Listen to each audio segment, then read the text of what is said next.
So I got my hands on a DV6 laptop that required a fan replacement, and it had a dual graphics setup, an Intel and a GeForce one. And as you see here, there's two different copper coolers.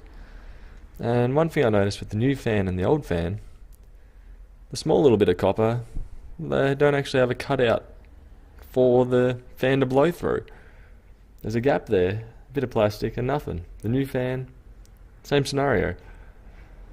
So I thought this was a pretty big failure on HP's part. What's the point of putting the copper there if it's not actually going to do anything?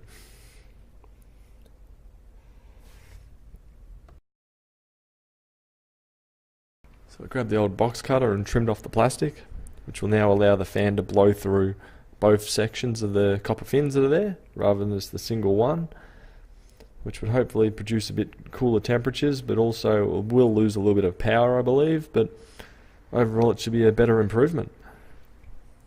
Why didn't you do this from the factory, HP?